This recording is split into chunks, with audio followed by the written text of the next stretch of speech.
ದೆಹಲಿಯಲ್ಲಿ ಪ್ರಧಾನಿ ಭೇಟಿಯಾಗಿ ಸಿದ್ದರಾಮಯ್ಯ ರಾಜ್ಯದ ಯೋಜನೆ ಸಂಬಂಧ ಮಾತುಕತೆ ನಡೆಸಿದ್ದಾರೆ.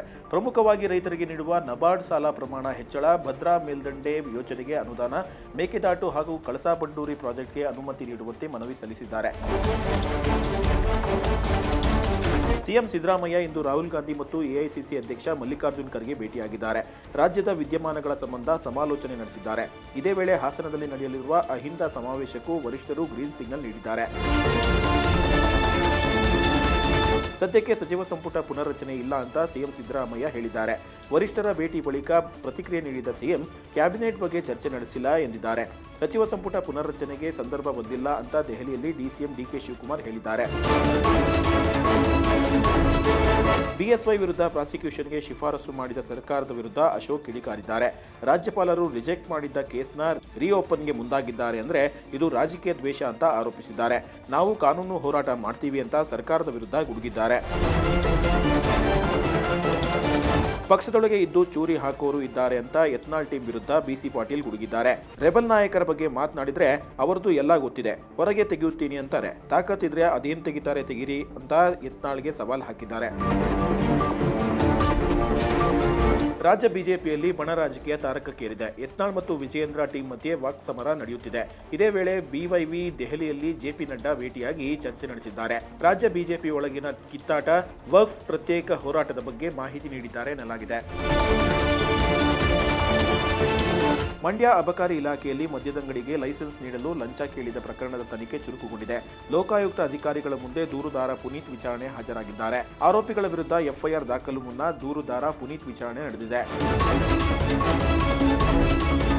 ಅಬಕಾರಿ ಲಂಚ ಕೇಸಲ್ಲಿ ಚಲುವರಾಯಸ್ವಾಮಿಗೂ ಸಂಕಷ್ಟ ಎದುರಾಗುವ ಸಾಧ್ಯತೆ ಇದೆ ಎನ್ನಲಾಗ್ತಾ ಇದೆ. ಉಸ್ತುವಾರಿ ಸಚಿವರಿಗೂ ಹಣ ಕೊಡಬೇಕೆಂದು ಲಂಚಕ್ಕೆ ಅಬಕಾರಿ ಡಿಸಿ ಡಿಮ್ಯಾಂಡ್ ಮಾಡಿದ್ರು. ಚಲುವರಾಯಸ್ವಾಮಿಯೇ ಮಂಡ್ಯ ಉಸ್ತುವಾರಿ ಸಚಿವರಾಗಿದ್ದು ತನಿಖೆ ಶುರುವಾದರೆ ಸಚಿವರಿಗೂ ಸಂಕಷ್ಟ ಫಿಕ್ಸ್ ಎನ್ನಲಾಗ್ತಿದೆ. ನನಗೆ ಸಚಿವ ಸ್ಥಾನ ಬೇಕು ಅಂತ ಒತ್ತಾಯ ಮಾಡಲ್ಲ ಅಂತ ಕಾಂಗ್ರೆಸ್ ಶಾಸಕ ಸಿಪಿ ಯೋಗೇಶ್ವರ್ ಹೇಳಿದ್ದಾರೆ. ನಮ್ಮ ಜಿಲ್ಲೆಯಲ್ಲಿ ಡಿಸಿಎಂ ಡಿಕೆಶಿ ಕೂಡ ಇದ್ದಾರೆ. ಹಾಗಾಗಿ ಅಭಿವೃದ್ಧಿಗೆ ಯಾವುದೇ ಕೊರತೆ ಆಗದಂತೆ ಕೆಲಸ ಮಾಡ್ತೇವೆ ಅಂತ ಯೋಗೇಶ್ವರ್ ಹೇಳಿದ್ದಾರೆ. ಬಾಂಗ್ಲಾದೇಶದಲ್ಲಿನ ಹಿಂದೂಗಳ ಮೇಲೆ ದೌರ್ಜನ್ಯ ಖಂಡಿಸಿ ಮಂಡ್ಯದಲ್ಲಿ ಬಜರಂಗ ದಳ ಹಾಗೂ ವಿಶ್ವ ಹಿಂದೂ ಪರಿಷತ್ ಪ್ರತಿಭಟನೆ ನಡೆಸಿದೆ. ದೌರ್ಜನ್ಯ ನಡೆಸಿದ ಮುಸ್ಲಿಮರ ವಿರುದ್ಧ ಕ್ರಮ ತೆಗೆದುಕೊಂಡು ತಕ್ಷಣವೇ ಹಿಂದೂಗಳಿಗೆ ರಕ್ಷಣೆ ಕೊಡಬೇಕು ಎಂದು ಪ್ರತಿಭಟನಾಕಾರರು ಆಗ್ರಹಿಸಿದ್ದಾರೆ.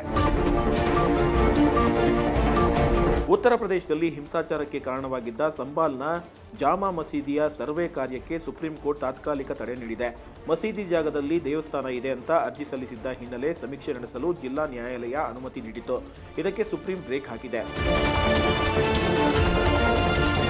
ಅದಾನಿ ವಿರುದ್ಧದ ಲಂಚ ಪ್ರಕರಣ ಸಂಬಂಧ ಸಂಸತ್ನಲ್ಲಿ ಜಟಾಪಟಿ ಮುಂದುವರೆದಿದೆ. ಗಂಭೀರ ಆರೋಪ ಸಂಬಂಧ ಚರ್ಚೆಗೆ ಅವಕಾಶ ನೀಡುವಂತೆ ಕೇಳಿ ವಿಪಕ್ಷ ನಾಯಕರು ಇಂದು ಪ್ರತಿಭಟನೆ ನಡೆಸಿದ್ದಾರೆ. ಸದನದಲ್ಲಿ ಗದ್ದಲ ಹೆಚ್ಚಾದ ಹಿನ್ನೆಲೆ ಅಧಿವೇಶನ ಮುಂದೂಡಿಕೆ ಮಾಡಲಾಗಿದೆ.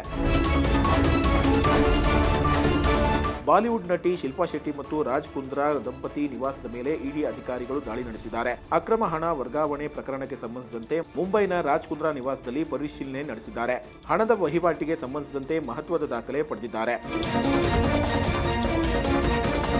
ಮಹಾರಾಷ್ಟ್ರದ ಗೋಂಡಿಯಾದಲ್ಲಿ ಬಸ್ ಪಲ್ಟಿಯಾಗಿ ಅಪಘಾತ ಸಂಭವಿಸಿದ್ದು 7 ಮಂದಿ ಮೃತಪಟ್ಟಿದ್ದಾರೆ. ಸುಮಾರು 30 ಜನರು ಗಾಯಗೊಂಡಿದ್ದಾರೆ.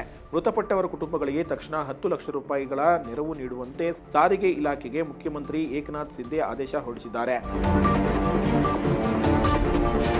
ಗಾಯದ ಸಮಸ್ಯೆಯಿಂದ ಕಳೆದ 1 ವರ್ಷದಿಂದ ಕ್ರಿಕೆಟ್ನಿಂದ ದೂರವಿದ್ದ ವೇಗಿ ಮೊಹಮ್ಮದ್ ಶಮಿಗೆ ಟೀಂ ಇಂಡಿಯಾಗೆ ವಾಪಸ್ಸಾಗಲು ಬಿಸಿಸಿಐ ಕೆಲವೊಂದು ಷರತ್ತುಗಳನ್ನು ವಿಧಿಸಿದೆ. ದೇಹದ ತೂಕ ಇಳಿಸಿಕೊಳ್ಳಬೇಕು ಮತ್ತು ಮತ್ತಷ್ಟು ಫಿಟ್ ಆಗಬೇಕು ಎಂದು ವೈದ್ಯಕೀಯ ತಂಡ ಶಮಿಗೆ ಸೂಚನೆ ನೀಡಿದೆ.